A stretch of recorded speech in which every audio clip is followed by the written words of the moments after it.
Sombrionauta apresenta O Obscuro Pai Negro, a parentalidade negra na cultura pop, com Diogo Silva do Parentalidade Preta. Live do canal em 4 de julho de 2024, às 19 horas. Antes de continuar, agradeço se puder compartilhar, curtir e se inscrever no canal deste podcast. Boa noite. Sombrionauta, mais uma vez, se metendo nas piores roubadas possíveis. Por quê? Porque nós não somos dados a esse tipo de coisa. Nós gostamos de nos meter nas piores roubadas possíveis e discutir uma série de assuntos que uma série de pessoas não quer discutir. Por quê?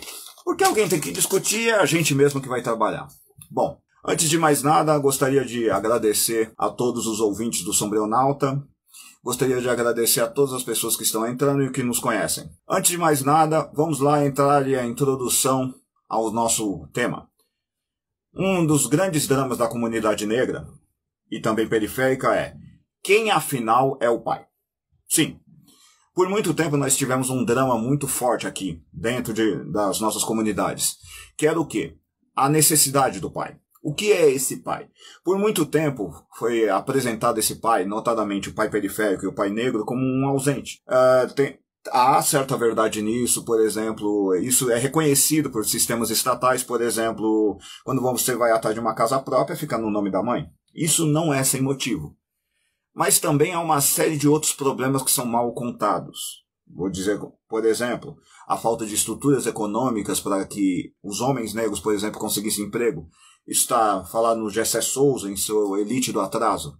E então, nós temos um grande problema. Esse pai negro existia? Existia. Existia emprego para esse pai negro? Não existia muito bem. Esse drama parece que não foi só brasileiro. Nós podemos ver uma quantidade assustadora de temas na cultura pop sobre isso.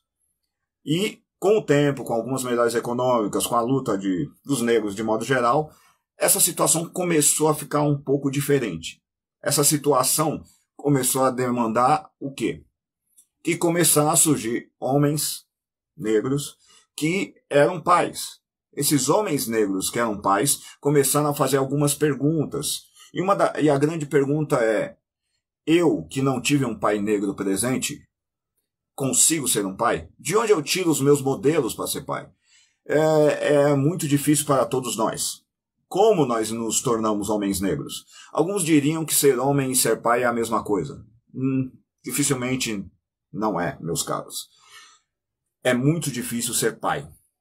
Para tanto, para entrar nessa confusão de será que esses modelos que a gente está usando servem para nós? Nós estamos falando aqui, chamamos alguém que é especialista em paternidade. Nosso amigo Diego, do Parentalidade Preta, podcast que discute as dores, amores e prazeres de você ser um homem negro e ser um pai preto. Então, sem mais delongas, vamos chamar este homem para nos ajudar. Se eu conseguir. Vamos lá.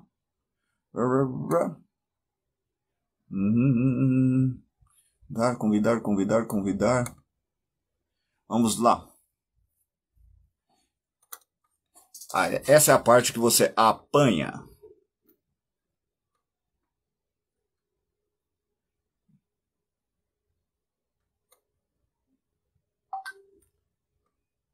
A parentalidade.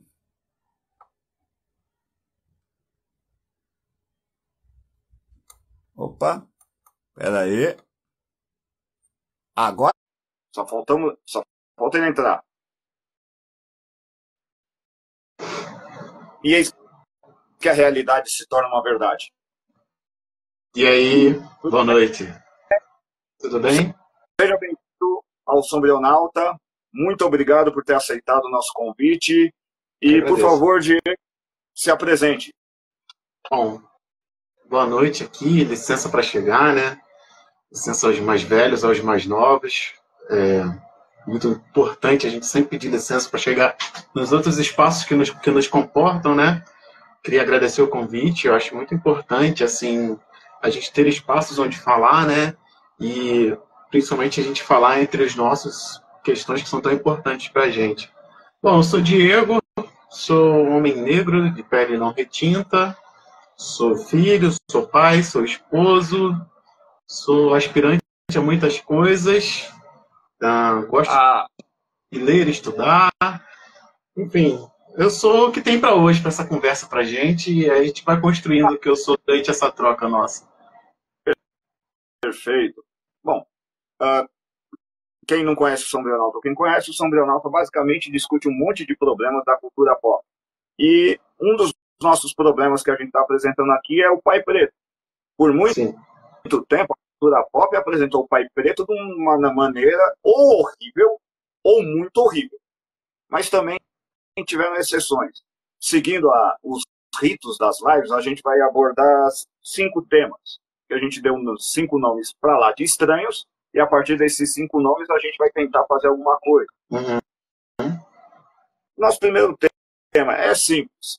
Havia alguma verdade nesse negócio do pai ser violento? Por exemplo, os pais que são apresentados naquele filme terrível e bonito que é A Cor Púrpura.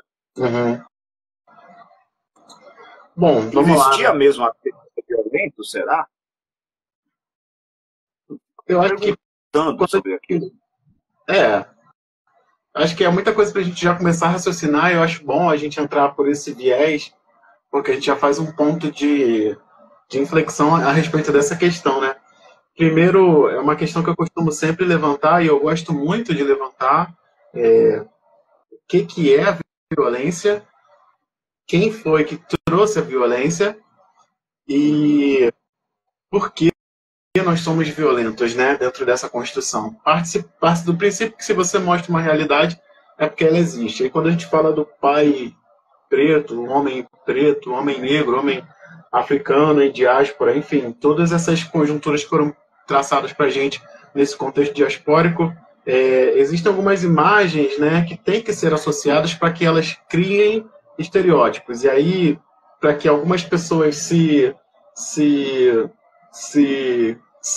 identifiquem, outras se distanciem, mas sempre tem um ponto, né? E quando eu pergunto da onde vem essa violência, a gente precisa primeiro entender a origem das nossas construções de uma maneira geral, né? Partindo de um paradigma que eu gosto muito, que é o paradigma afrocêntrico, e quando a gente vai pensar nas origens dos povos originários, que afinal de contas a gente tem que falar deles quando a gente traz essa vivência em diáspora, a violência, ela não, de maneira geral, ela não elencava ali as qualidades de uma vida em comunidade, né? Se a gente pegar uma comunidade até exemplar, fictícia, africana, clássica, a violência não era um modelo de trato, né? Então, a gente entende que a introdução da violência na negritude, ela ocorre com o contexto da diáspora. Afinal de contas, a violência ela foi trazida como um método de controle, coerção, punição. E aí a gente tem estudos muito robustos, né? Enfim, eu sou muito eclético em relação às minhas fontes, para construir o meu pensamento, né? Eu não tenho muito preconceito em relação a fontes, desde que elas sigam algum alinhamento. Então, recentemente a gente teve leituras aqui, principalmente de Bell Hooks, que ela fala, né, que o homem negro, quando ele se viu liberto na América, né, usando esse exemplo de negritude colonial na América em si, uma das coisas que ele reivindicou para si foi o direito de exercer violência na propriedade do seu antigo senhor, digamos assim, né? Então, além de se entender como livre, o homem quis ter o direito de bater em suas mulheres, porque ele aprendeu com a casa senhorial que assim se exercia poder, né? E aí a gente pode ampliar isso para a psicanálise clássica, né, eurocêntrica, que vai fazer construções de poder em relação ao falo, em relação à própria possibilidade de exercer a força, né? Então a gente vai passar por Freud e por Lacan também. Lacan ele vai jogar isso para alguns outros lugares, mas o que a gente precisa entender, né, trazendo também alguns paradigmas para dentro da nossa psicanálise já anticolonial, decolonial, ou qualquer termo que o valha, como foi que esse homem se construiu a partir do modelo que foi apresentado a ele pelos seus algozes, né? E aí a gente vai entrar em que Frantz Fanon fala muito bem a respeito disso. Eu até estava explorando isso nesses dias, né? De como o colono, no caso, o africano em diáspora, ele vai se constituir a partir do que é dito para ele. E, ora, se a gente vai dizer para aquele homem que ele é violento, a gente vai ensinar a violência e vai passar a tratá-lo a partir desse viés violento, é óbvio que ele vai abraçar para si esse conceito, né? E aí ele aprende a ser violento a partir dos seus algozes. Então, assim, eu não vou ser rogado de falar que, de maneira geral, por estarmos nessa cultura ocidentalizada, a gente não tem traços dela, e a violência é um desses traços, mas a gente também precisa dar nome aos burros ali e dizer quem foi que introjetou para a gente esses conceitos e quem foi que nos convenceu da possibilidade de sermos violentos. E trazendo de volta para o apontamento que você fez, né, o levantamento, que é isso, né? Quem está retratando a gente nesses lugares? Acho que entra muito pelo que a gente veio conversar aqui hoje. Qual é a lente que filma esse homem? É a que constrói ele violento. Qual é todo o arcabouço que foi trazido para aquela narrativa dentro daquela história? Ora, se você vai performar um personagem violento, a gente vai entender que para você a violência é algo natural, naturalizado. Talvez não seja. Talvez não tenha tido a possibilidade de escolher um outro caminho. Então é uma construção bem complexa que a gente pode ir ampliando aí ao longo dessa nossa conversa. Eu acho que entra bem no nosso tópico. Peles negras, telas brancas. Exato. Talvez seja um dos maiores problemas para pensando no Fanon. Eu lembro que quando assisti a Cor Púrpura, quando eu era muito jovem, eu fiquei impressionado com duas coisas. Primeiro, um pai profundamente violento, que era filho de um pai profundamente violento, que estava criando um filho profundamente violento. Sim. E aí a grande interpretação que você tem é de uma mulher negra, uma série de mulheres negras que estão agindo em sororidade de falta, que elas estão tentando dizer, olha, pera lá, tem algo errado aqui. Nós não vamos aceitar essa violência. E toda uma violência que, como você disse mesmo, o que me valida como homem é ser um homem violento. Se eu não for violento, minha masculinidade está em risco. Exatamente. Eu acho que é uma das coisas mais assustadoras de ser um homem negro. Os espaços que nós entramos, por exemplo, vou pegar uma coisa muito simples. É muito difícil para a gente sair com nossas filhas e, por exemplo, nossa filha está lá toda bonitinha, aí a gente vai lá e vai pentear o cabelo dela, tá todo feliz com aquilo. Ou você está num espaço e alguém te olha torto, tipo, isso é papel? E com essa voz. Como se você fosse menos, eu não vou dizer nem homem, menos humano, porque você está tratando sua filha como uma menina. Ela sai para brincar, e aí tratar como menina quer dizer o seguinte, você tenta conhecer quem é ela, no fundo, filhos são seres muito misteriosos. Você olha para eles e diz, caramba. Eu lembro no Cor Púrpura, principalmente, uma questão, a questão de um abuso terrível que acontece e que é dado por um pai adotivo. No decorrer das contas, o que me parece poderoso do filme é um amor que vai se formando, e aí essa mulher negra, com o tempo, começa a literalmente dizer para esse homem negro que é a brutaliza, dizendo, eu não aceito isso, e você não vai ter uma vida melhor enquanto você não reconhecer o que está fazendo. Eu acho que é uma das partes mais interessantes. Ele começa a reconhecer a sua própria violência. E para que aquela violência? Qual é o sentido daquela violência? É para quê? Para quem ele está mostrando aquilo? Eu acho que é um problema. Para quem a gente está se mostrando? Primeiro somos apresentados a uma masculinidade brutal. Depois performamos. Mas estão performando esse troço para quem?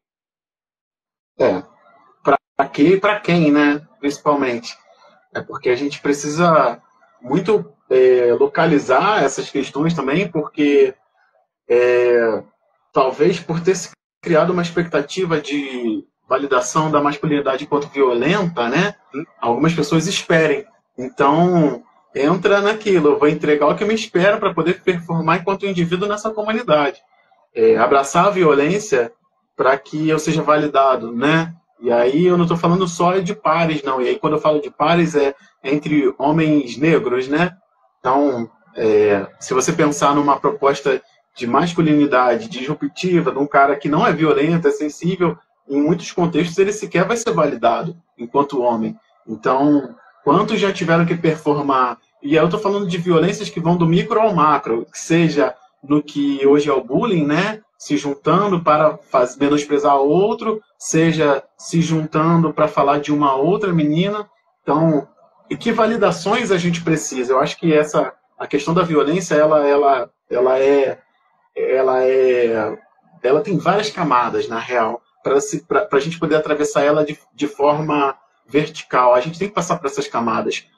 De quem pratica, se já não foi vítima, de quem é vítima, por que é vítima, e de que validação está sendo buscada, como é que a gente está entendendo essa linguagem, porque eu acredito, sim, de fato, que a violência é uma linguagem e ela precisa ser aprendida.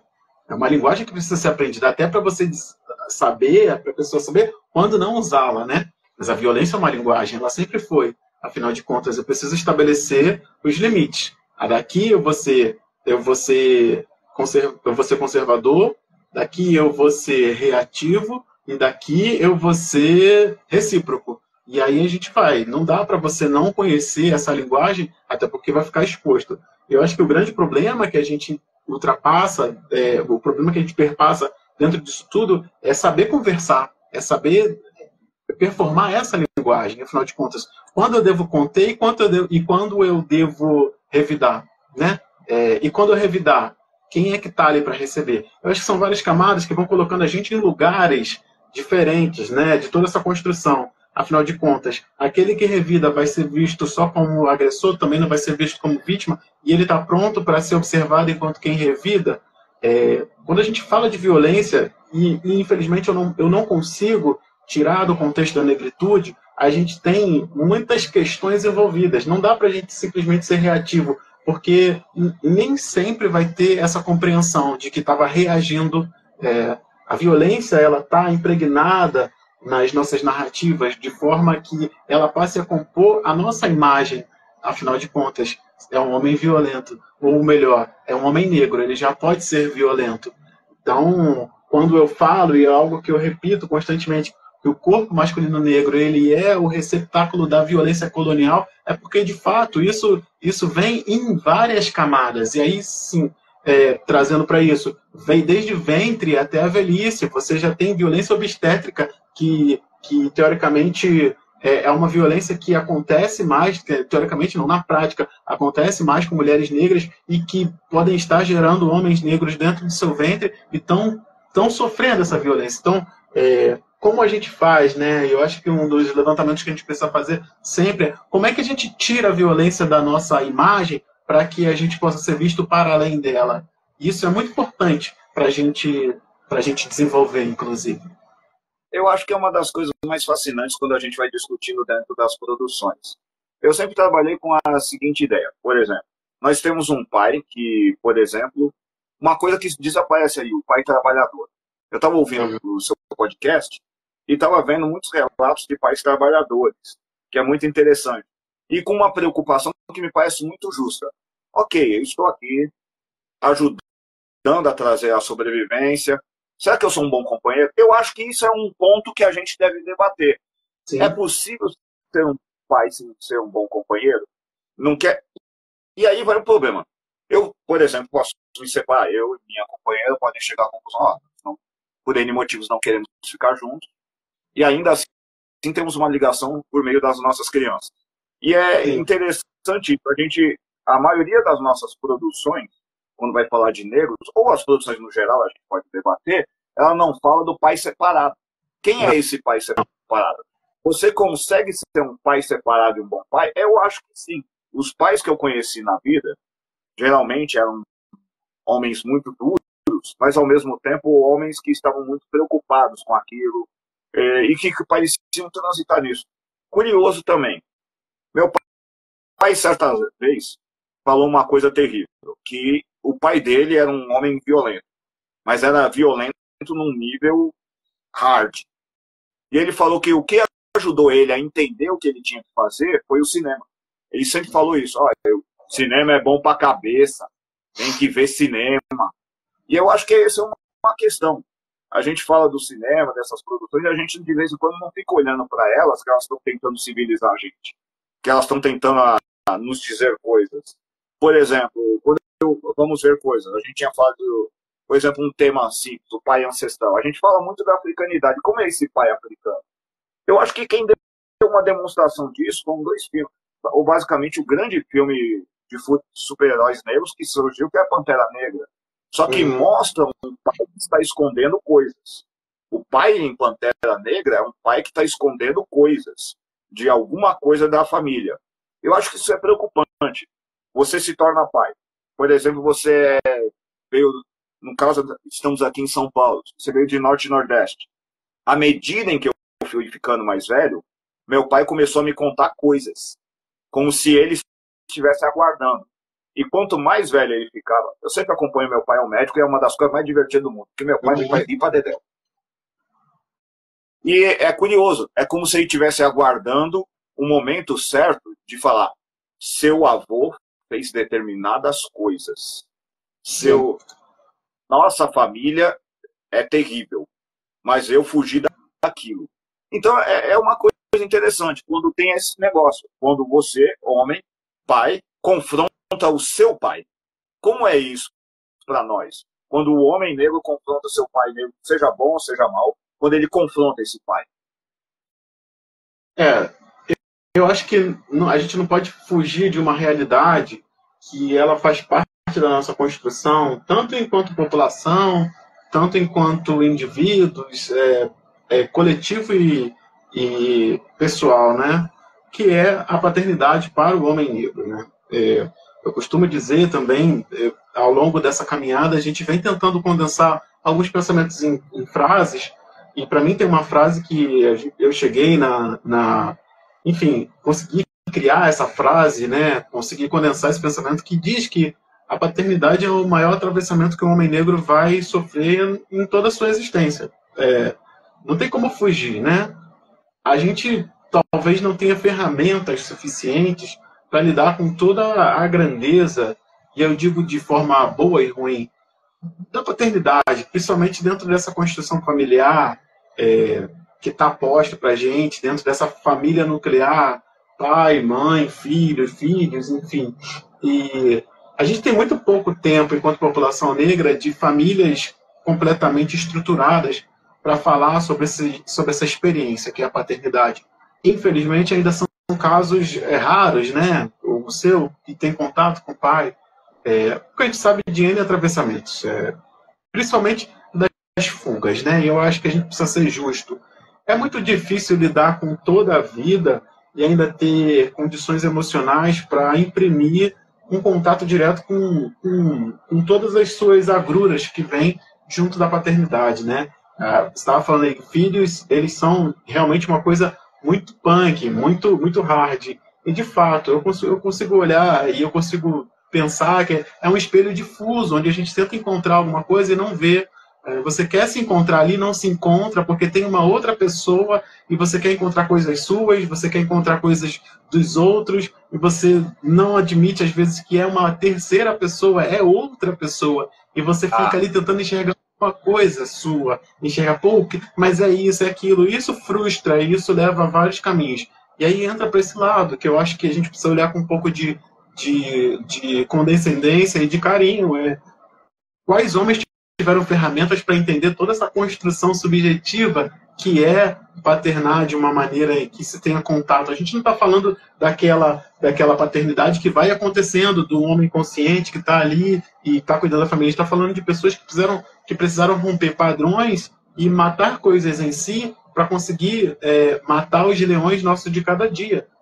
Eu preciso matar um sentimento aqui para poder aguentar a dureza da vida, porque, além de tudo, eu preciso encarar o mundo, e esse mundo talvez não seja tão gentil quanto eu gostaria. E a gente está falando de homens que saem de casa 3 horas da manhã para voltar meia-noite. E aí a gente não consegue validar um local onde não caiba uma afetividade. E a gente vai olhar para outros lugares só da ausência. Como é que a gente vai mensurar a presença dentro desse contexto? Nem todo lixão nasce flor, porque não tem onde nascer flor. Você está falando de uma pessoa que está simplesmente sobrecarregada. E aí ela não vai ter como lidar com N questões que você precisa ter um mínimo de disposição e saúde mental. Então, a gente está falando de saúde mental hoje, mas esse é um problema já antigo, que não se falava, era frescura. Então, como é que a gente vai pensar o outro lado dessa moeda, de quem não teve acesso à informação? A gente está falando de hoje, a gente está falando de 50, 30, 40, 50 anos atrás, onde um pai negro normal, mediano no Brasil, tal qual ele se apresentava, não saía de casa às 9 da manhã, não tomava café com seus filhos e não tinha esse contato direto com as crianças para sequer pensar uma paternidade. Então, quando a gente fala de paternidade, aí volta porque a gente estava falando, que paternidade é essa? Qual é o modelo de paternidade que a gente está falando? O do cara que acorda junto dos filhos e tem toda essa possibilidade de construir uma relação, ou aquele que vai chegar em casa rápido para dormir rápido, porque daqui a pouco tem que acordar, porque tem que atravessar a cidade. Então, assim, a gente precisa ser justo, pelo menos com o nosso passado, para a gente conseguir construir coisas mais frutíferas para o futuro. Eu acho que pegando esse ponto, vou ficar mesmo no Pantera Negra. Ali, dois pais são apresentados, o pai do nosso amigo T'Challa, mas também o pai do Killmonger. Sim. E ambos os pais vêm a discutir duas coisas simples. Olha, eu sacrifiquei seu tio para ser um bom pai para você. O pai do T'Challa fala para o T'Challa. O outro diz, olha, eu tentei criar um novo mundo para você ser melhor. E ambos vão ter uma conversa. Eu acho que é uma das passagens mais bonitas por isso. Porque, como você bem falou, às vezes, quando a gente está sem pais, a gente imagina. Eu sempre acho muito interessante, não é uma série sobre negritude, mas é uma série que vai discutir muito o papel do pai, que é Dexter, que é uma série de psicopata. Sim. Mas ele acaba imaginando sempre aquele terrível pai. É uma das coisas mais fascinantes. Quando você não tem um pai, você começa a imaginá-lo. E à medida em que você vai imaginando, como você bem falou, eu não sei o quanto a gente não olha para aquela criança que está sendo criada e está dizendo, ok, o que eu queria ouvir nesse momento, eu estou fazendo certo? Eu acho que é um dos momentos mais terríveis da paternidade em que, já que estamos falando disso, eu lembro de uma frase, eu não lembro onde eu li isso, que dizia mais ou menos isso. Na falta de um Deus para eu acreditar, eu tive que acreditar em mim mesmo e construir esse Deus para mim. Eu acho que muito da paternidade negra é muito, ok, está meio difuso. Por exemplo, um filme que eu considero um filme bonito sobre masculinidades é esqueci, é o Meninos da Lua, que vai discutir Oi? Moonlight. Nossa, aquele é um dos filmes mais bonitos que eu já vi sobre paternidade negra. E por que também sobre paternidade e também sobre masculinidade? É um menino que se descobre homossexual e, maravilhosamente, é o traficante da área que assume que está estragando a vida dele. Voltamos a um contexto que aparece principalmente na filmografia estadunidense. Uma mulher mãe vai e diz, olha, você é responsável. Eu acho que o diálogo que ele tem com o menino, que o menino pergunta, perdão da audiência, vou usar os termos que foram usados lá. O menino sempre pergunta, o que é um viado? E ele responde de uma maneira brilhante. Viado é o termo que usam para ofender um homossexual. Você pode ser homossexual, mas nunca te deixe chamar de viado. Aí entra no que a gente estava falando agora. É o momento de ser violento. Depois, lá no decorrer do filme, que é um filme muito bom, que é a comunidade negra cuidando daquela questão. Ele entra, eu estava com um casal de gays do meu lado, a gente assistindo o filme.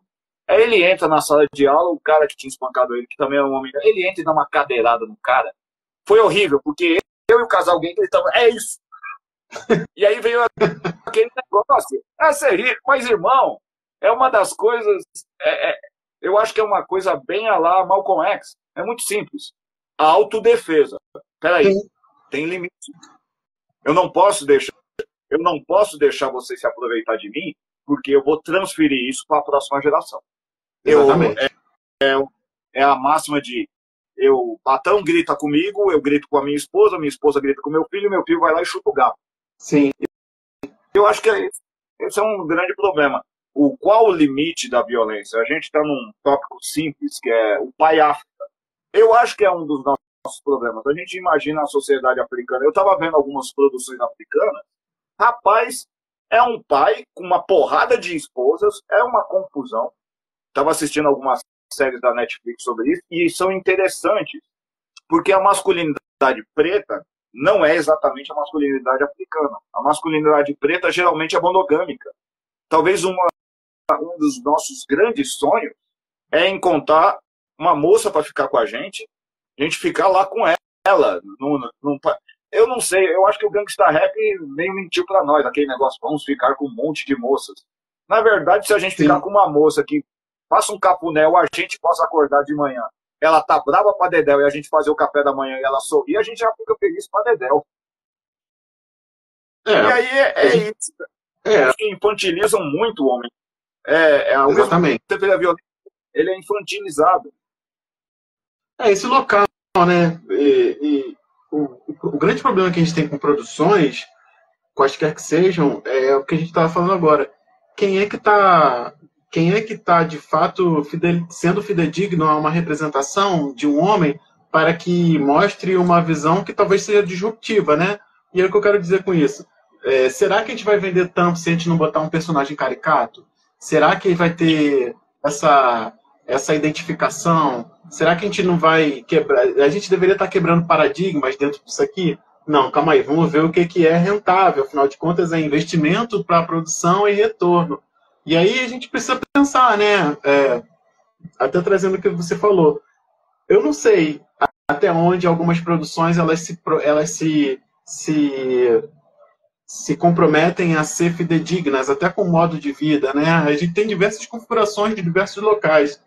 E aí eu fico pensando, né, cara, até onde vale a pena, de fato, até onde é mercadologicamente viável mostrar uma figura masculina paterna potente, sem questões a resolver, para criar uma possibilidade, para que a gente possa, de fato, criar possibilidades para aqueles que estão ali. E que as pessoas olhem assim e falem, pô, beleza, não tem nenhum problema? Não, a gente não foi criado para ter problema. Essa questão de problema, superação, a saga do herói é algo que também não está muito ligado à nossa ontologia, enquanto pessoas negras, africanas em diáspora. A gente não precisa ter glória através do sofrimento. Essa é uma demanda ocidental, essa demanda não é nossa. A gente pode ser simplesmente potente e está tudo bem, né? E trocando em miúdos, assim, não tem graça porque não tem um problema. Pô, o que vocês querem? Vocês querem problema? Eu preciso vender problema? É isso? Vocês querem...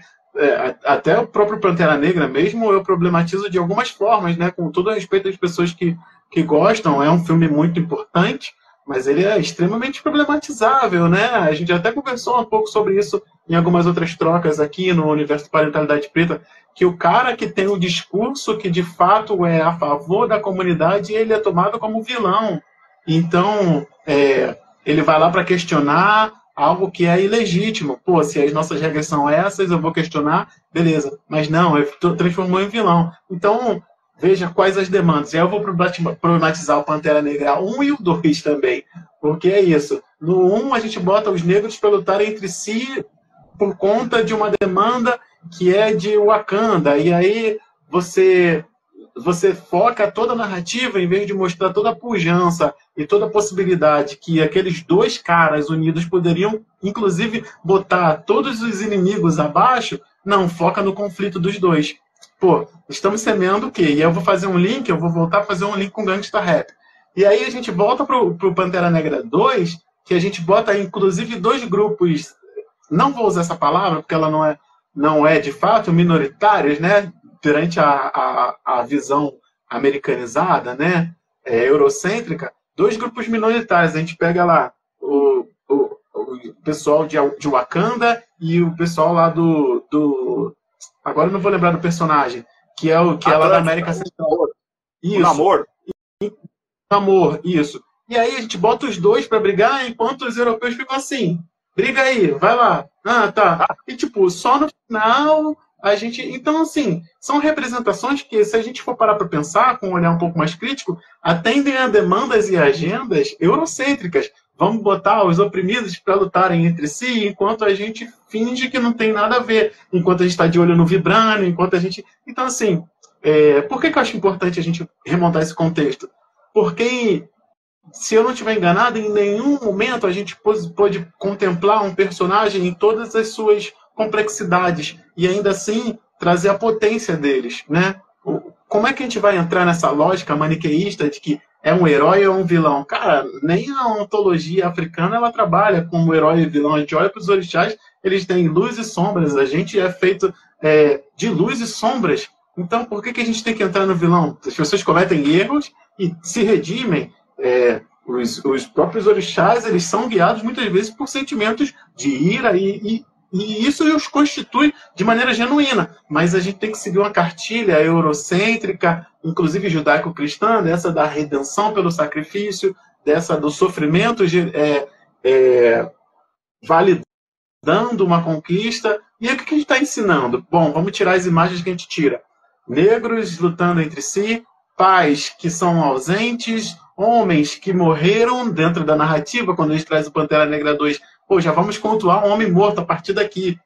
Caramba, onde você está botando um homem negro nisso aqui, sabe? Não tem simplesmente uma pujança, não tem, aí a gente faz outro paralelo, não tem esse esforço incrível que é feito o tempo inteiro, que entra diretor, sai diretor, e a gente tenta emplacar um Batman, tenta emplacar um Super-Homem, tenta emplacar todos esses caras que a gente já viu que não vão pegar atualmente, e fica, o problema é o diretor, é o Zack Snyder, é o corte do diretor. Não pegou, não tá rolando mais. E aí a gente fica nessa. E pegar esses esforços de mostrar uma narrativa pungente de homens negros, não vai.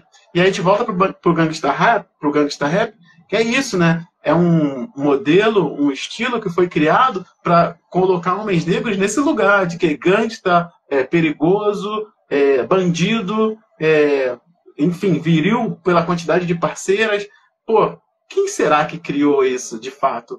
Quem é que criou isso? Isso é uma demanda mercadológica da indústria. O Gangsta Rap, ele entrou num lugar para suprir algo que fosse colocar aqueles homens num lugar em que, bom, já criamos essa cena. Agora todo mundo é bandido. Pô, já que todo mundo é bandido, vamos poder começar a nossa higienização aqui. Porque a gente tem um movimento cultural. Veja como é muito, muito perigoso. A gente cria um movimento cultural para criar pessoas que se entendem como bandidos. E aí, a partir disso, a gente justifica. Não, pô, já que eles são bandidos mesmo, a gente vai começar aqui a nossa limpeza étnica. Então, é muito delicado, e eu acho que é um cuidado que a gente tem que ter sempre quando vai representar os nossos, é um cuidado que eu tomo o tempo inteiro, de como a gente está mostrando os homens negros, né? Uma vez que a gente está falando de masculinidades negras aqui, como a gente está mostrando esses homens negros? E aí eu vou dar um último exemplo para encerrar essa minha fala e a gente dá continuidade. Esses experimentos sociais que vai o cara cego pegar no braço do outro e vem e afasta. Pô, que serviço a gente está prestando nisso? Por que a gente está mostrando os nossos em situações de vulnerabilidade? A gente está perdendo espaço para fazer isso aí acontecer, para a gente criar uma imagem positiva, inclusive para os nossos filhos. A gente está perdendo um espaço gigantesco mostrando as nossas mazelas. Então, vai ser mais uma geração da gente mostrando a gente se ferrando, a gente lutando entre si, a gente não conquistando, a gente sendo morto, a gente sendo ausente. E o cinema e a produção audiovisual, ela é extremamente responsável por isso. E ela tem se colocado ultimamente num papel extremamente irresponsável, infelizmente. Eu acho que é bem interessante o que você falou. Por exemplo, quando no segundo T'Challa morre, eu fiquei imaginando o seguinte. Primeiro, o que veio na minha cabeça na hora que estava assistindo o filme. Então deve ser assim que minha mãe e minha irmã vão se sentir quando eu morrer. Foi na hora eu já veio isso. Daí depois sacrificam mais gente e vai se decorrendo. O único bom pai é o pai morto. Porque no final o T'Challa se torna pai de novo. E Sim. Parece que é pai de novo. O único pai negro bom é um pai que não existe. Ele é um pai imaginário. Ele não é um pai existente. Ele só serve como... Ele é quase... Já que a gente estava falando desse negócio meio ocidental, ele é tipo Deus. Ele existiu. É todo poderoso. Te moldou, mas ele não está aqui, tá? E ele vira uma estranha lenda. O que é este cara? E aí é um problema, porque... tem as demandas de mercado sobre isso, mas aí a gente tem que também discutir a nossa filmografia negra, que são diretores negros que estão fazendo. E esses diretores negros estão atendendo só uma demanda. Eu estava assistindo outras coisas, ou pensando em outras coisas, por exemplo, discutir pais vivos e terríveis. Tanto que um parece que está passando por um problema sério, que é Eu, a Patroa e as Crianças. Ali é um pai muito potente, porque é um pai que participa. Já que a gente está falando de positividade, eu sinto algumas coisas sobre as produções. Vou dar um geral do que eu sinto. Sim. Se você estiver nas histórias em quadrinhos e for negro, você está com problema. As histórias em quadrinhos não beneficiam negros. Eu conheço 4 histórias que beneficiam e que são interessantes. Tem uma chamada Oceano, que é de um cara não muito agradável, que é o Warren Ellis, em que ele vai apresentar um personagem principal, e o personagem principal é negro, e ele fica repreendendo o tempo todo o pai dele, um pai morto, e falando o tempo todo, minha função é tomar armas. Por quê? Porque no último dia, isso é uma distopia, no último dia que proibiram armas em Nova York, meu pai foi morto. Minha função é tomar armas dos outros. E aí, outras poucas. Quando a gente vai para o cinema, talvez devido à militância preta nos Estados Unidos, aí dá uma melhorada. Já são apresentadas coisas diferentes. Mas parece que a televisão, acredite ou não, a televisão se preocupou em mostrar pais diferentes. Vamos pegar 3 pais, que é uma tradição. Eu vou chamar disso A Sombra de um Pai Obscuro. O Michael, Eu, a Patroa e as Crianças. O Júlio, Todo Mundo Odeia o Chris. E um pai que a gente olha que não é pai, mas é pai, que é o tio Phil no Maluco do Pedaço. Sim. Esses 3 são 3 pais que são pais trabalhadores, eles não são necessariamente pais assassinos.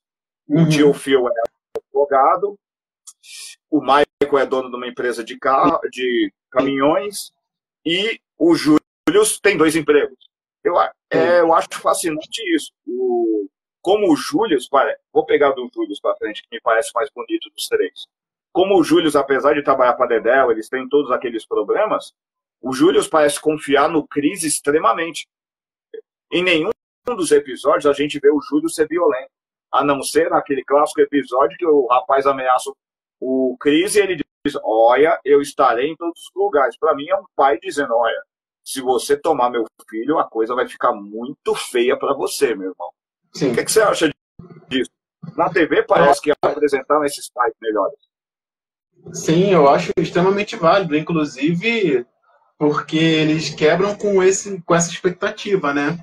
Acho que os exemplos que a gente tem, infelizmente, dentro de tudo que é vinculado, né, abertamente, que são tão abertos que chegam até a gente, são poucos. Mas a gente vê exatamente 3 caras que estão ali empreendendo uma paternidade, a gente vai falar de paternagem sim, estão empreendendo uma paternidade na máxima potência que eles dão conta, sabe? Eu acho isso muito importante, porque todos eles ali encontram um jeito de se conectar sempre, eles encontram um jeito de se fazer presente, cada um do seu jeito, e eu acho muito bonito a gente botar esses 3 ícones ali, para essa nossa tomada inicial, emparelhados, porque a gente vê quão plurais nós somos, né? Quão diferentes nós somos. E nenhum deles deixou de ser pai, no final das contas.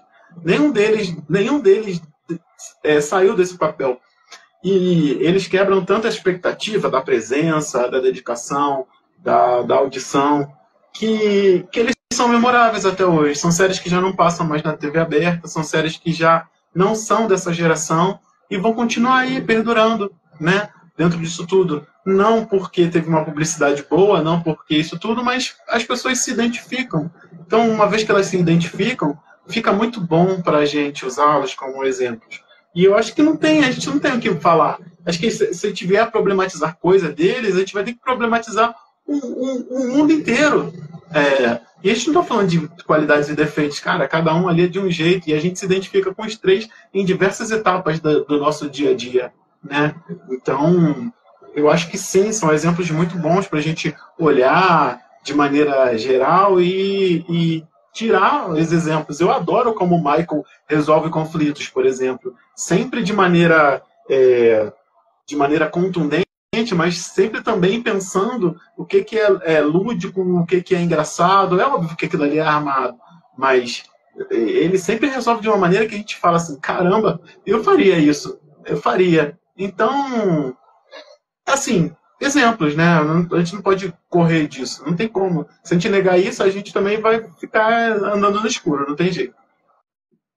Eu acho que é muito bom, pegando isso aí, de maneiras não violentas de resolver conflitos entre os filhos. Por exemplo, eu adoro o episódio da tortinha, em que ele está esperando que os meninos no caso eu patroa as crianças, Michael guarda uma tortinha, aí ele diz, ninguém pegue minha tortinha, daí eles desafiam a irmã a pegar a tortinha, daí pega a tortinha. Aí ele quer saber, vocês não vão me contar da tortinha, não. Então vocês vão ver. E ele fica enchendo eles de tortinha, mas ao mesmo tempo é bonito porque ele não quer. Perdão, eu te interrompi. Pode falar, meu bom. Pode falar, eu que te interrompi. Mas ao mesmo tempo é muito bonito porque ele não quer que os filhos entreguem uns aos outros. Isso é fascinante. Sim. Ele está fazendo duas educações ali. Uma educação como negro, olha, e eu acho que ali discute muitos dos problemas. Vamos pegando esse tópico. Esse pai que não é infantilizado, mas que não passou por todos os rituais da branquitude. Por exemplo, um ritual da branquitude que Michael e a Jay não passaram foi o baile de formatura. E aí eles revivem com os filhos. Sim.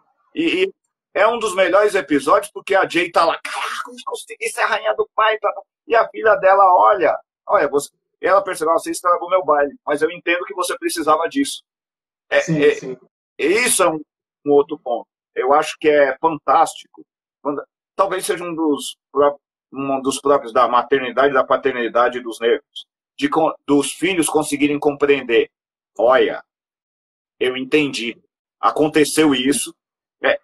É inevitável que, dependendo de como a gente cuidar dos nossos pais, a gente vai acabar virando o filho deles. Não sei como está a relação.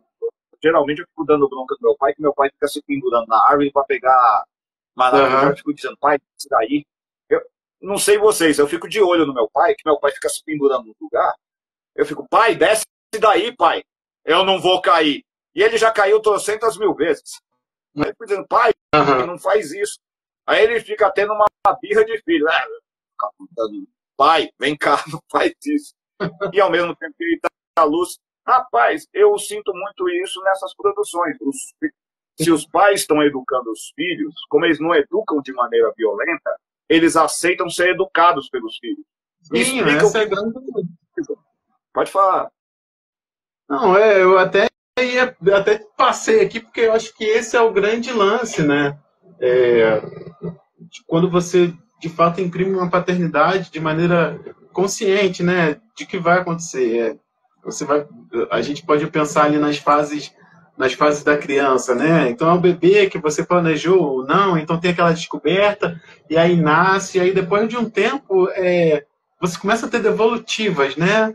É óbvio que cada fase tem as suas nuances, né? Então aí a criança vai ser um pouco menos reativa, depois ela vai ser mais reativa, e para mim o que fascina, né? E é o grande trabalho disso tudo, é exatamente como é que você vai receber essas coisas. É você ver, né, como a gente estava falando agora há pouco, é você olhar e ver assim, caramba, tem uma pessoa ali, sabe? Não é só um bebê. Cara, tem uma pessoa ali. E aí você vai falar assim, cara, eu preciso entender, eu preciso lidar e trocar com aquela pessoa. Isso é fascinante, porque é um terceiro elemento na tua relação. É você, seu filho, que está dentro da sua cabeça, e a pessoa que ele é. Então isso aí é uma coisa que assim, eu não vou dizer que é fascinante, porque não é assustadora demais, porque você não sabe quem está ali, por mais que você ache que saiba. Eu vou pegar a sua fala, porque eu sou suspeito, porque eu gosto de ir em montanha-russa, então eu adoro um medo, basicamente. Mas eu acho que isso acho que é uma das coisas mais fascinantes quando você está nesse tipo de masculinidade. Eu não sou pai, que fique bem claro, mas eu senti muitos dramas perto, não com filho. Quando fui tio, que um dos meus sobrinhos teve câncer, logo jovem. E aí, aquilo foi muito traumático para nós, e ao mesmo tempo, como família, tipo, ok, a gente vai encarar mais essa e vamos de novo. Um dos momentos mais felizes da minha vida foi quando o menino já estava melhor. Aí, moleque é uma desgraça. Aí ele estava lá pequenininho, aí tinha acabado de sair da químio, não vai um moleque para subir no diabo de um escorregador grande, mas era grande. Aí ele olhou, você me põe lá? Eu olhei assim, não, você sobe sozinho. E eu já estava na cabeça o seguinte, ele vai cair, ele vai se brincar, ele vai cair, subiu. Ele desceu, ufa, tá bem. Lá vai o moleque miserável de novo, subir lá. Mas naquele momento, a gente estava, pelo menos eu estava confiando na nossa criação, estava confiando na gente, confiando na minha relação com ele. E eu acho que isso é uma das coisas terríveis de criar uma outra pessoa. Em algum momento, e que não é na vida adulta, como as pessoas projetam, mas a alguns momentos você testa a sua criação, em que ele vai fazer essas brincadeiras. E eu acho que é muito difícil para uma criança do sexo, isso é um drama da criança do sexo masculino. Ok, que tipo de homem eu vou ser? Uhum. Que é este homem que eu sou? Este homem é aquele homem ali que uma pessoa colocou no chat, 90% é presença. Eu vou arriscar uma coisa pior. Eu acho que o problema também é qualidade. Não adianta você estar só na casa. Você tem um tempo de qualidade, não sei, algumas relações, como por exemplo, sentar com a criança e ficar vendo os desenhos animados dela. Sim. Um dos desenhos divertidos, sei lá, Stephen Universe. Você assiste aquele negócio, é um desenho, é brilhante. Vai discutir essas relações. Sim. E aí, quem são essas pessoas? Quem são as pessoas que estão dentro da sua casa? Inclusive seu filho. Quem é ele? Sei lá quem é ele. Vou descobrir. Vai ter que descobrir. Não vai ter pra onde correr. Não vai ter pra onde ir. Você vai ter que descobrir, vai ter que conhecer, vai ter que ver o que ele pensa de você, vai ter que aceitar as coisas que ele pensa. Isso é assustador, pô. Isso é assustador, porque você não estava contando com isso, você não está preparado para ter uma pessoa, você está preparado para ter um filho. E aí ele vira pessoa de uma hora para outra, e é de uma hora para outra mesmo. Caramba, e agora? Que ele tem os gostos, que ele não concorda, e aí você vai ter que ensinar que a gente não pode ser impositivo, mas a gente tem que criar limites, a gente não pode ser autoritário, mas também não pode deixar com que ele ache que o mundo é fácil demais. E aí, obviamente, falando de meninos negros, não pode ser explosivo, não pode ser cheio de vontade, porque vai chegar lá fora, vai ser cheio de vontade e o mundo vai parar ele da pior maneira possível. Porque, como a gente está falando agora há pouco, eles já sabem lidar com a nossa violência, eles já sabem lidar com a nossa reação. Então, qual é essa medida? Me digam, qual é essa medida? O quão empoderado meu filho vai ser, ainda dentro dessas 4 linhas, para que ele saiba se portar quando ele não estiver dentro de casa, que é o local seguro dele? Quando é que eu vou ensinar um menino negro a baixar a cabeça? E a gente que está falando de retomadas, quando é que a gente vai ensinar ele? Esses desafios vêm quando você deixa de ver um neném ali, vê uma pessoa. Se a gente não está preocupado com isso, está preocupado com coisas erradas, muito erradas. Então, cara, é um desafio e tanto, e os desafios vão se sobrepondo, para se preocupar mesmo. Não é para qualquer um, não, de verdade. É uma das coisas, eu também gosto muito disso, por exemplo, quando a gente citou agora essas últimas produções, é interessante como muitas pessoas se identificaram. Falam, não, eu lembro de tal episódio, etc, etc. Eu acho que aí talvez seja um drama que eu acho que é uma demanda que falta nas produções brasileiras. Alguma série, alguma coisa relatando isso. A gente teve alguma coisa como O Pai é Pop, etc., mas eu senti que essa produção infantilizou demais. É um homem negro que é filho de uma mulher negra que se casa com uma moça branca e tem um filho. E aí ele se choca. Tá, o que vai acontecer com isso? Quem educa ele é a esposa. Eu fiquei assim, tem certeza que a esposa vai construir, que é a obrigação dela isso? Infelizmente ele segue uma agenda, né? Esse filme ele segue uma agenda que é mercadológica, afinal de contas. Ele não é feito para homens negros, né? Eu preciso remarcar isso. Esse filme ele não foi feito para homens negros. Se a gente fosse falar se a gente fosse problematizar aqui, falando de agenda woke e outras coisas, a gente poderia entrar por esse meandro, mas acho que não vem ao caso. Mas ele não foi um filme feito para homens negros, né? Ele foi um filme feito para mulheres. E eu não estou nem aqui criticando isso, não. Eu só estou colocando a minha visão, né? Então não vou nem ser tão taxativo. No meu ponto de vista, ele não foi feito para homens negros, porque ele não traz essa potência. Já que a gente quer trazer homens para essa responsabilidade, por que a gente está pintando eles igual bobos até hoje? Sabe? Por que a gente continua fazendo isso? Que manutenção a gente quer? Que mudança? Que rompimento a gente quer? Se na primeira oportunidade de fazer algo potente, a gente traz, né, dentro de um cinema que é tão exemplar como o nosso, tão potente, com tanta coisa, por que a gente não traz um drama real, denso, pesado, que vai trazer questões?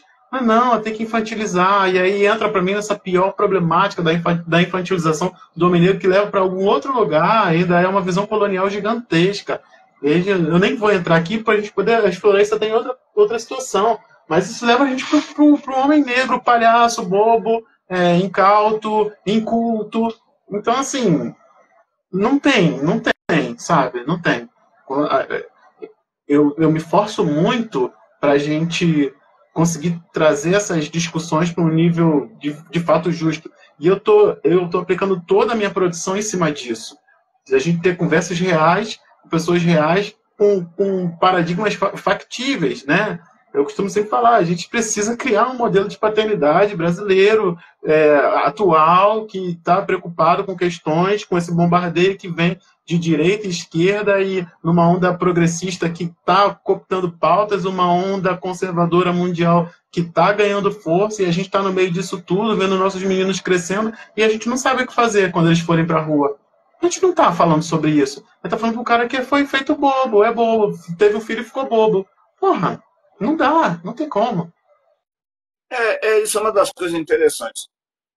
Talvez seja um dos nossos dramas, como homens negros, pais negros, tios negros, etc., que é muito simples.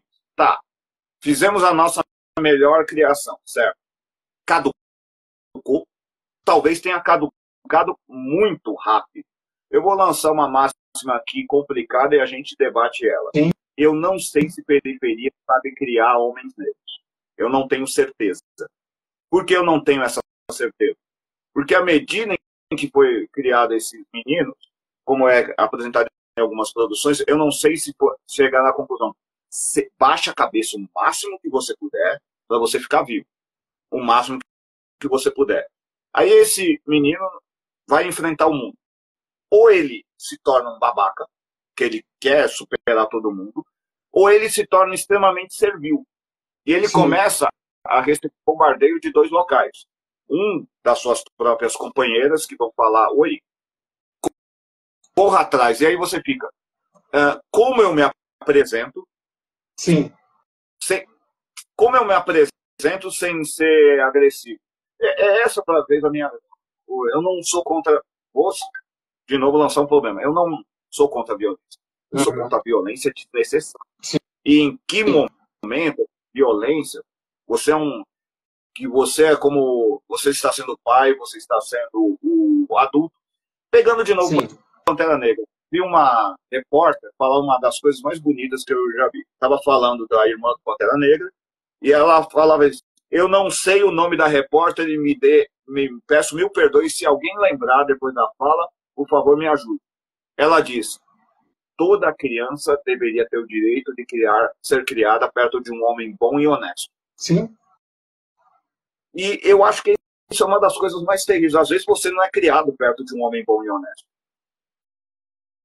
E você fica lá, tá, faz o quê? Não faz nada.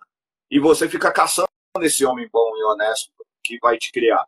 Às vezes é o professor do seu bairro, acaba sendo isso, o grande homem bom e honesto.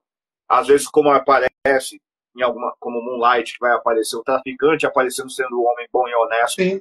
Não necessariamente o que é um paradigma antigo do tráfico. E aí a gente fica nessa dúvida. O quanto você ensina, vou colocar aqui, qual é o limite da autodefesa para a agressão? Se é que é um limite. E como você explica isso para o seu pequeno? Então, vou me focar, rapaziada, vou me focar aqui no menino preto. O quanto um menino negro, quando ele se torna jovem, sofre constantes agressões, inclusive de suas parceiras, e essas parceiras, em dado momento, não estão descontando o que aconteceu nas mãos de um pai violento, por exemplo. Sim. Não importa a racialidade e a etnicidade desse pai. Esse pai violento é terrível e ela desconta no filho. Perdão, no companheiro. E você olha para aquele... E agora? O que eu faço? Sim. Eu acho que a gente precisa fazer algumas coisas, né? Eu costumo dizer que são 2 trabalhos sempre, né? Primeiro, a gente tem que desfazer algumas certezas que as pessoas têm a respeito da afetividade e de como a gente se constitui quanto homens. Esse é o primeiro ponto. E o segundo é a gente começar a ensinar. É óbvio que a gente está falando de meninos aqui, né? Homens, meninos que vão se tornar homens, numa lógica então, cis heteronormativa. Mas vamos lá. Eu acho que a gente precisa fazer com que eles entendam, e eu acho que é bem por aí, sabe? Quando você falou que é um direito de crescer perto de um homem, é perto de um homem saudável, para que ele entenda o que é um homem saudável, o que é respeito, o que é ser respeitado, o que não é ser respeitado, o que é respeitar. E aí todas essas barreiras, todas essas fronteiras, elas ficam muito bem delimitadas, para que quando algumas coisas acontecerem, acenda aquele alerta. Opa, não, calma aí, não. Eu nunca vi meu pai sendo tratado dessa forma. Meu pai nunca me tratou dessa forma. Então aqui não. Aqui não. Eu acho que é um pai que consegue ser afetivo, mas ser ao mesmo tempo, não vou usar o termo autoritário, consegue ser autêntico. Olha, este aqui é o meu limite. Algumas coisas eu não... A gente não pode, inclusive, não pode problematizar a autoridade. A gente não pode problematizar a autoridade. A gente não está falando, a gente não vai associar aqui, e é uma armadilha, a gente associar a autoridade ao autoritarismo. A gente não pode. A autoridade é um conceito muito bom, e hierarquizar nossas relações dentro do que elas se dispõem não tira o afeto dessa construção. Muito pelo contrário. Meu filho sabe que é meu filho porque ele é amado como um filho, e eu o amo como um pai. E tem horas que a gente é amigos, tem horas que a gente é pai e filho, e ele não é desmerecido em nenhum momento por conta disso. Ele sabe o que ele é ser amado, ele sabe o que ele é ser respeitado, ele sabe o que ele é ser exigido. Eu não espero que ele atenda todas as minhas demandas, mas ele vai sendo mostrado. Não queria que você fizesse isso, não vou admitir que você faça isso comigo. Se a gente não tiver autoridade perante nossos filhos, a gente vai criar mais uma geração de homens fracos. E aí, homens fracos machucam pessoas, inclusive. Aí a gente volta para outro lugar. Eu acho que é muito bom quando a gente vai debater esse tipo de coisa. Eu acho que em dado momento, um amigo comentou o seguinte, estava falando sobre o pai dele, o pai negro, etc., e falou, é engraçado como a gente vai ficando mais velho e a gente vira o melhor amigo do nosso pai. E que com o tempo ele vai conversando conosco, etc., e eu acho que é uma experiência que muitos homens negros não estão tendo. A experiência do seu pai, finalmente mais velho, começa a falar, eu tentei fazer o que eu podia. Foi isso que eu consegui. Você acha que veio e ele nesse momento, ele continua sendo seu pai, mas ele tá fazendo uma pergunta. Eu fui um bom pai para a única pessoa que pode responder de verdade. Exatamente. E leva tempo. Nem todos os nossos têm a possibilidade de encontrar o seu pai na velhice, né? A gente convive com ele muito tempo e não consegue encontrar com ele na velhice. Então, o seu pai vai embora cedo. Muita gente vê os pais indo embora cedo, seja fisicamente, seja afetivamente, vê os seus pais indo embora cedo. Tá? E aí, imagine você ter a certeza que você não vai encontrar com seu pai na velhice dele, para vocês poderem conversar as coisas que ele achava que estava fazendo certo. Seja presente ou ausente, física ou afetivamente. Não tem essa possibilidade. Chega assim, vamos conversar sobre a gente. Cara, desculpa, a gente não está vivendo nesse mundo ainda não. A gente ainda não está nesse mundo dessa forma, não. São exceções. A gente precisa exaltar demais essas exceções, mas elas são exceções. Chegar assim, e aí, vamos conversar sobre a gente? Desculpa, não tá rolando. Eu posso provar. Então, assim, a gente precisa, pelo menos, ter esses irmãos do lado para eles dizerem, conversei com meu pai. Aí a gente faz até essa brincadeira. Vi Deus aqui e falei com meu pai. Fui lá, comi a fruta lá da árvore, me enterrei, apareci lá do outro lado e falei com meu pai lá no mundo espiritual e voltei. Para alguém falar assim, então nessa nossa idade que a gente está, conversar com o pai, a gente fala isso, a gente não está tendo isso aqui não. Pelo menos do lado de cá, do lado da galera que a gente que a gente abraça aqui no Parentalidade Preta, isso não está acontecendo. E a gente não vai demonizar isso também, não. Esse, cara, é o estresse natural desse tempo. Mas e aí? E quando os idosos somos nós? A gente vai normalizar isso? Não. Eu quero conversar com meu filho e de certa maneira, do jeito certo, prestar contas. Ó, naquela época eu não dei conta de ser talvez o que você esperasse, mas eu nunca deixei de te amar. Então, é algo que a gente está construindo agora, pô. Não dá simplesmente para a gente jogar isso pro lado. Ah, não existe, pronto. Tá, e quem vai construir? Vai botar na mão de uma mulher construir a paternidade? Nada contra mulheres. E a gente até corre o risco de parecer. O pessoal fala red pill e tal. Não, cara. Só que é só um homem pode ser pai. Desculpa. Só uma mulher pode ser mãe. Homens e mulheres.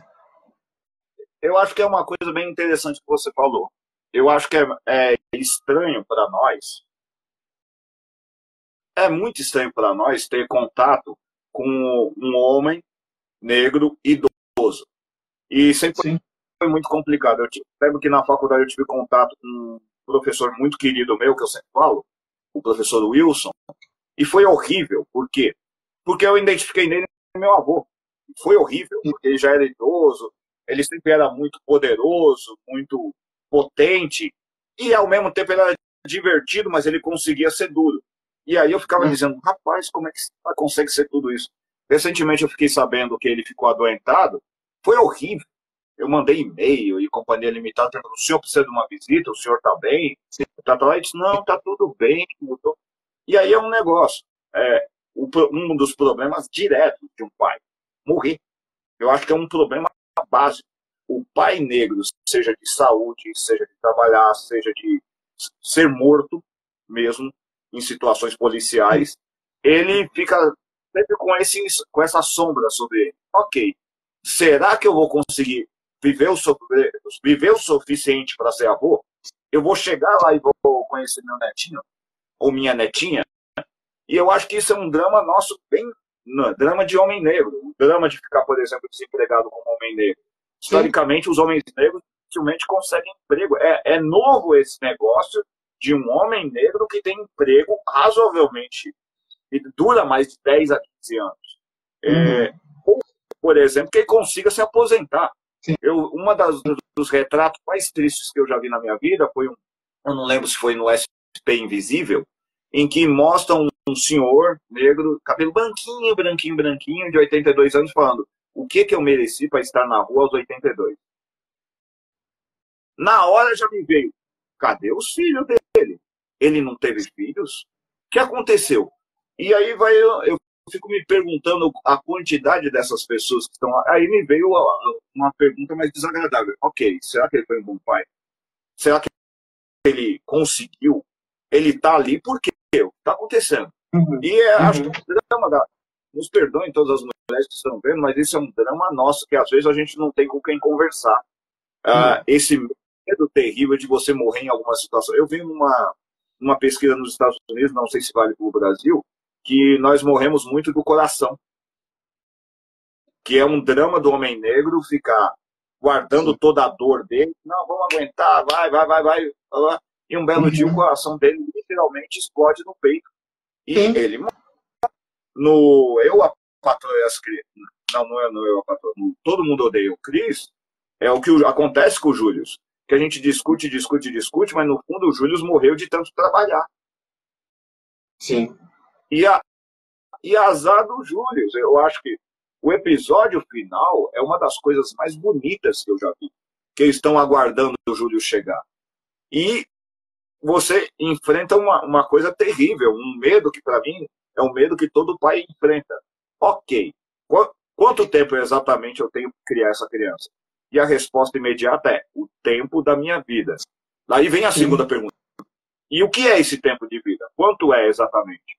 Eu lembro que assisti, pegando essa questão, aquele filme No Limite Entre Nós, que é com a Viola Davis e o Denzel Washington. E o Denzel Washington, como sempre, fazendo o papel que ele sempre faz, de ser vilão.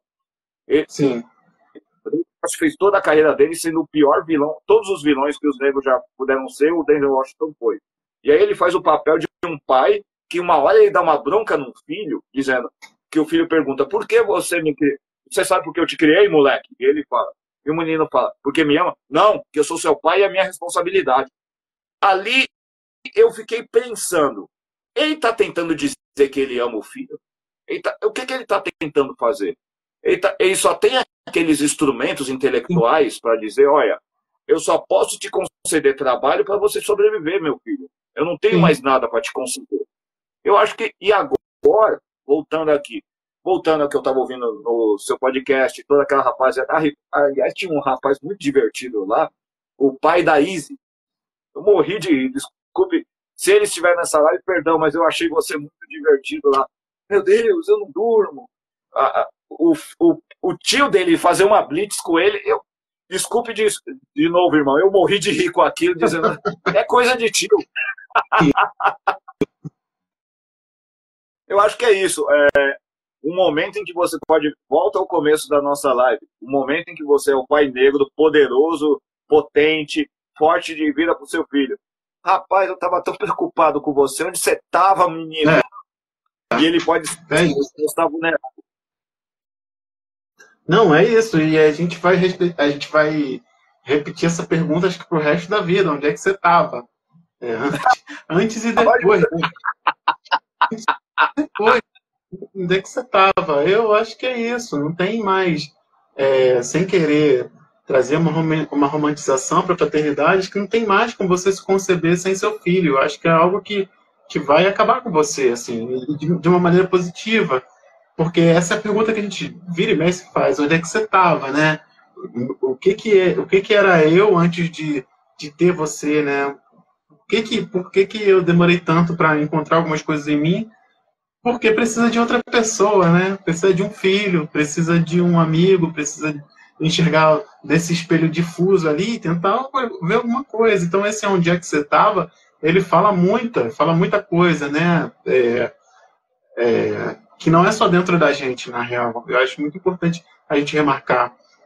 Ser pai e pensar a paternidade para todos os aspectos é você fazer um exercício que não é,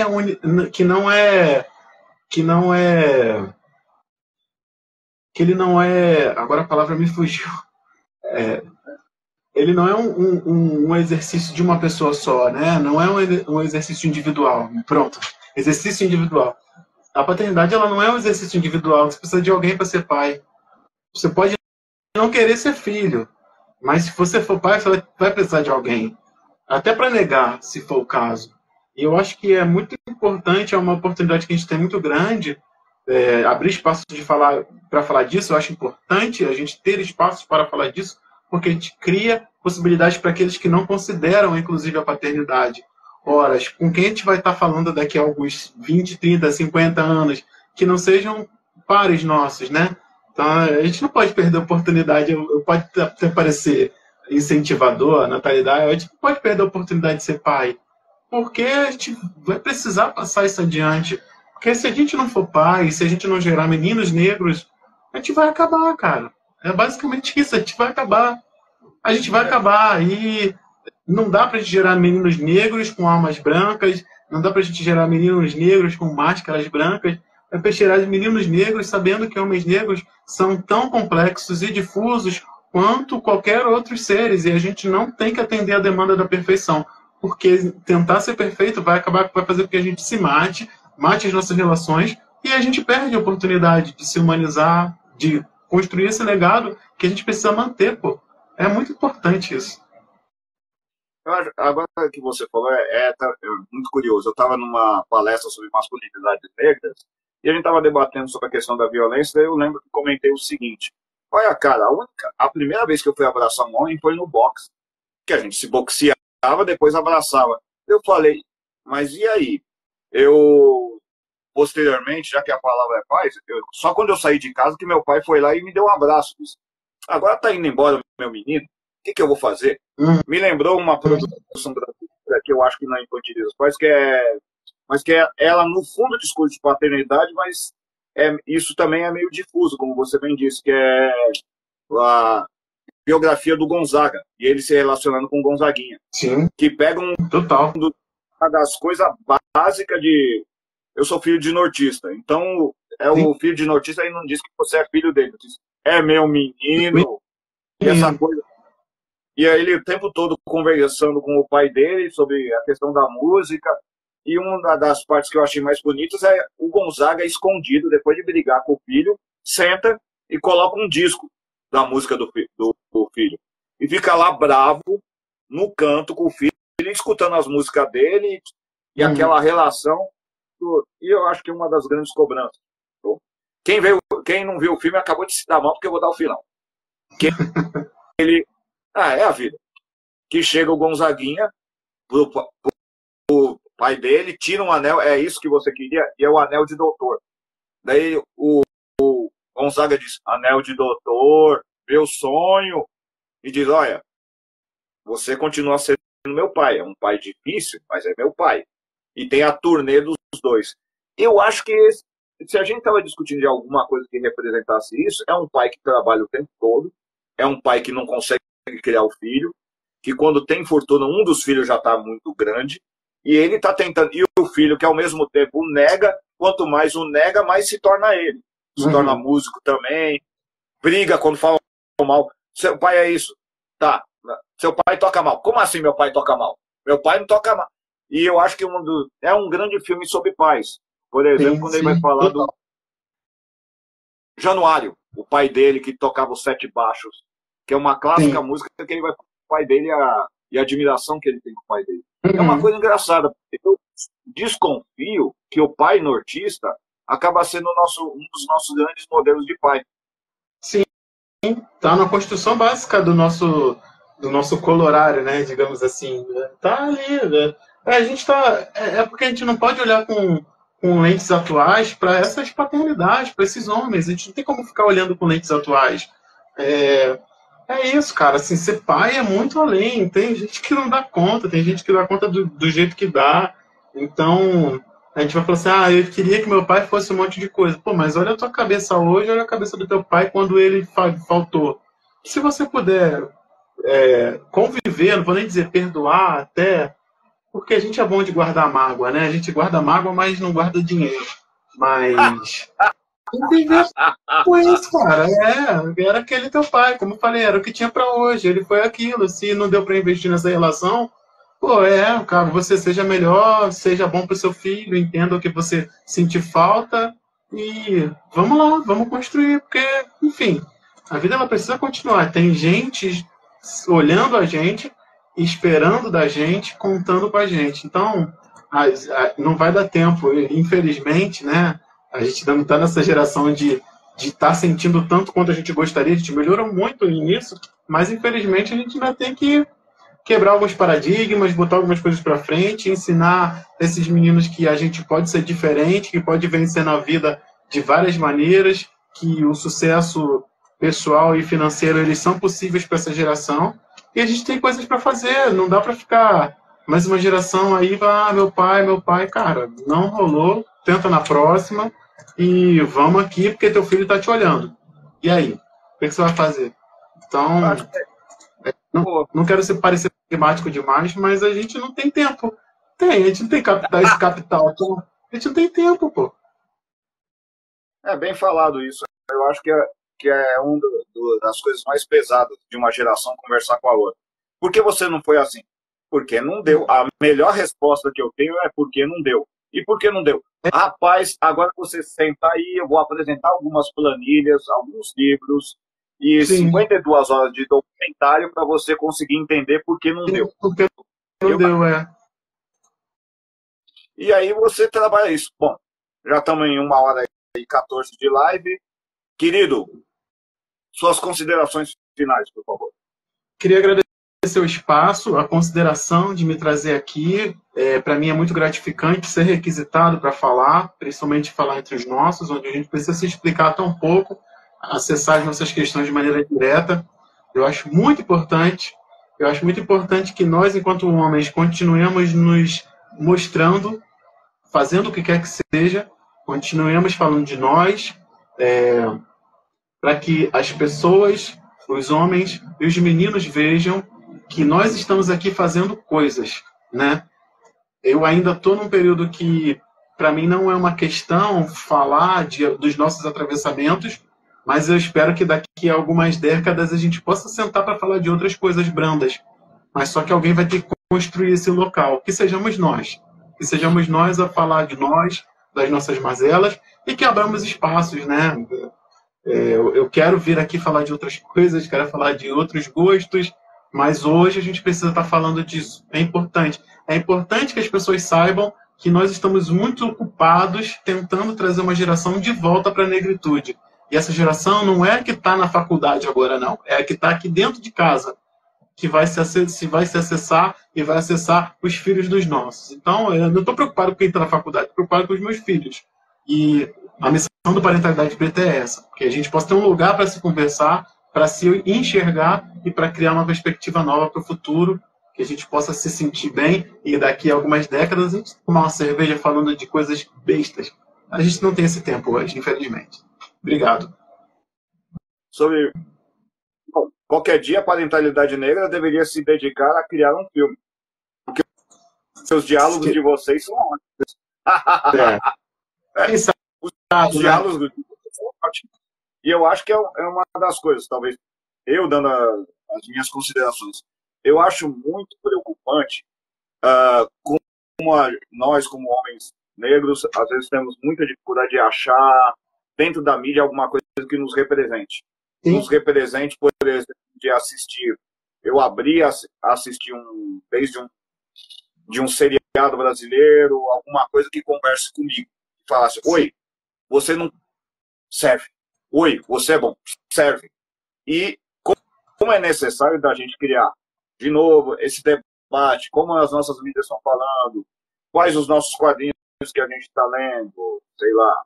Quando a gente vai ver a Turma da Mônica, só tem o Jeremias, e aí você fica, mas só tem o Jeremias. E outros meninos, pode falar. Não, as coisas que nós estamos consumindo. Por que a gente não está fomentando cenas para que essas coisas elas sejam requeridas, né? Hoje eu tenho me dedicado muito a expandir o meu consumo para além de coisas ligadas à paternidade, à parentalidade. Então, o perfil ele me trouxe uma outra visão. Eu gosto muito de rock, heavy metal, e eu estou encontrando muita gente que faz com esse viés. Então, até tem a irmã do Metaleiras Negras aí que chegou. E é isso. É isso, sabe? Pô, eu quero amanhã tá aqui a gente falando do disco novo que saiu de não sei quem, e a gente discutindo, e que seja legal que as pessoas vejam que só tem pessoas negras falando sobre isso. Não é uma mesa em que chegou um cara negro para representar, entrar ali como Tolkien. Não, pô, por que a gente não faz? E eu quero fazer, de fato. Ano que vem a gente vai ter coisa para fazer, que eu tô sabendo que tem rock and roll aí nessa história. Então, é isso, assim, a gente criar nossos espaços e fomentar eles, e criar uma cena, e enfim. Cara, eu tô trabalhando em muitas coisas para que a gente possa ter os nossos espaços para fazer as nossas coisas, e fazer isso que a gente está fazendo aqui agora, de verdade. Bom, resumindo, um dia a gente vai criar um universo desgraçado em que um bando de negros vai sentar para discutir sobre coisas de negros e ainda falar, rapaz, que legal, isso aí é legal. E talvez chegar ao nível que a gente diga, rapaz, isso aqui é ruim. Exatamente. Maravilha. E é isso. Agradeço a Juliana, que também entrou aí do Metaleiras Negras. Tem uma live do Metaleiras Negras aqui que a gente debateu o disco do Black Pantera. Em breve vamos ter outra live sobre outras dessas questões. Estamos aí preparando. Será convidado? Mas que diabo, a gente tem que convidar as pessoas o tempo todo. Bichão, você sempre será bem-vindo aqui no Sombrionauta, esse local estranho onde as pessoas vivem. Eu agradeço muito, de novo, a sua gentileza extrema por aparecer aqui. Eu agradeço a todas as pessoas que estiveram nessa live, agradeço aos amigos, agradeço aos inimigos que espero que estejam falando mal da gente, mas geralmente inimigo fala bem quando fala mal. É tipo, tá vendo? Eles fizeram, como diria o body count. Ó, tá vendo aqueles negros? Estão fazendo coisas legais de novo? Eles não desistem? Mas que miseráveis! Exatamente. E aí? Vale. E a gente vai continuar fazendo coisas legais para irritar todo mundo mesmo, porque é o que a gente faz. É isso aí. Então, boa noite a todos. Deixar a salva. Meu querido, dê suas recomendações mais uma. Vai lá. vamos lá, né? Disco novo do Black Pantera, que eu não gostei muito, mas ele precisa ser ouvido. Ok! Vamos entrar nesse debate. Não dá tempo, mas Não dá. marcar uma roda.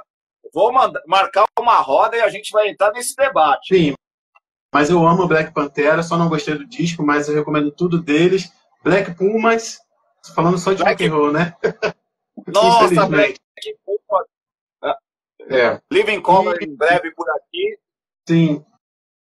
E escutem o Parentalidade Pretas, consumam o Sombrionauta, vamos abrir a mente para a gente escutar e fortalecer os nossos, porque não dá mais para a gente ficar fortalecendo quem não sabe que a gente existe. Vamos fomentar, fazer com que pessoas negras entendam que elas têm demanda para que a gente melhore todas as cenas. E é isso. É isso. Obrigado. Obrigado. A live ficará salva. Pelo menos eu tô tentando aqui nesse... Vai ficar salva. De algum jeito eu vou salvar esse troço. Vale. É isso. Tenham uma boa noite. Diego, muito obrigado. Boa noite a todos. Tchau, tchau. Participe do nosso Apoia-se por meio do Pix e-mail sombrionauta@gmail.com a partir de R$10. Obrigado. Se você apreciou, compartilhe nas suas redes sociais. Dê um curtir se você estiver no Facebook. Dê 50 palminhas se você estiver no Medium. Se estiver no WhatsApp, envie para seus amigos. Se estiver no TikTok, compartilhe também e divulgue. Se estiver no YouTube, se inscreva em nosso canal. Até mais. Até a próxima. Obrigado.